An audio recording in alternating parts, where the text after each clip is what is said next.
I would say it's very important. It's important because the more the student athlete feels good about how they're doing academically, what we find is that success transfers over to the mat, the pool, the field, whatever the case may be. And so doing well academically, and that's defined for every student athlete a little bit different. We have those student athletes who need the 3.5, or those student athletes who maybe they're a 2.8, but doing well academically and focusing in on your grades and feeling good about it, it does translate into athletic success. You feel better also athletically. Is academic advising. We help athletes choose courses that fit within their schedule, fit within their practice times. Obviously, we take into consideration competition, make sure they're in courses where during their season they're not going to miss that course too often, and also help them choose courses based on their academic interests. What is it they like? What are they good at academically? Math, science, the social sciences, and help them choose classes and decide what they want to major in. And we keep all our student athletes on a 4-year graduation rate because we're also being sensitive to eligibility, NCAA rules, and what they need to accomplish there. The second area is our tutoring and study skills area. This is an area where we work with all student athletes, helping them in certain subjects if they ask for a particular subject tutor, but we also work with student athletes, especially first-year student athletes, but it may also be second and even third-year student athletes, with the study skills aspect. Time management, how to study for certain tests, how to read articles quickly. Those types of skill sets that sometimes at the high school level you wouldn't have gotten, but certainly at the college level, they're very important skill sets to be successful academically. And then the third area that we work with student athletes on is really an area that's more about life skills. Come to the University of Minnesota.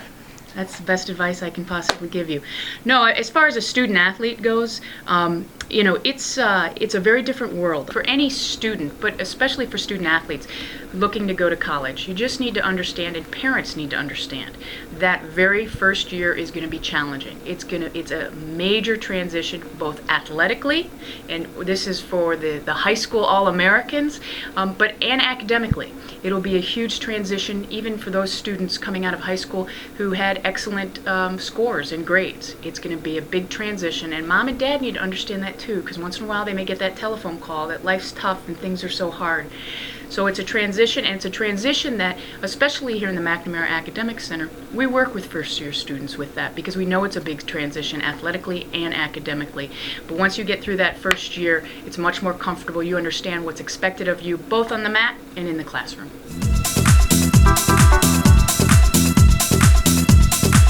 Just, going to class after a really hard workout makes it hard to kind of focus on long lectures, because it's a lot of talking and you're tired and it's hard to stay awake sometime in class, but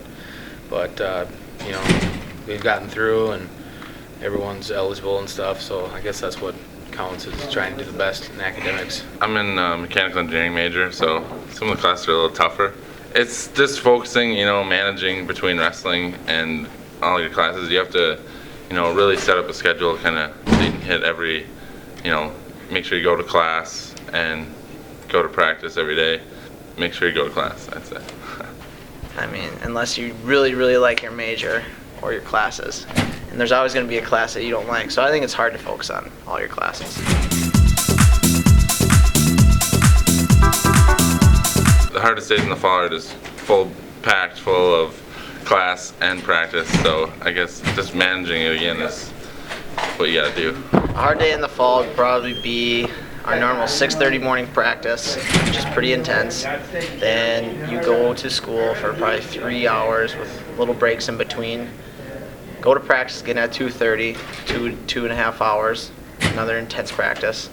And then afterwards, if you're lucky, you get to go home, eat, and rest. But sometimes you have to go to class if you have night class. So.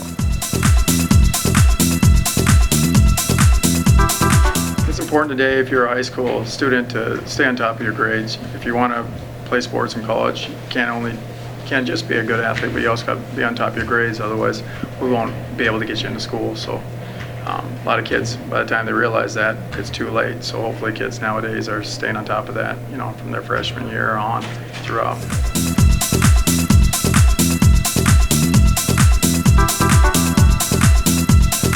I think the hardest thing about being a college student athlete is, prioritizing your time. You got 4 hours a day that you commit to practice.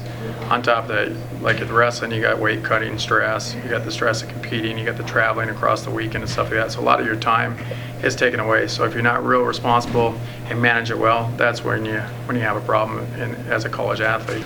In college is just more of that, you can't get away with the little things, and you gotta make sure you do everything, like going to class, just, when they skip, that's what kills them. And just, like I said, just sliding under in high school and college, you can't get away with that.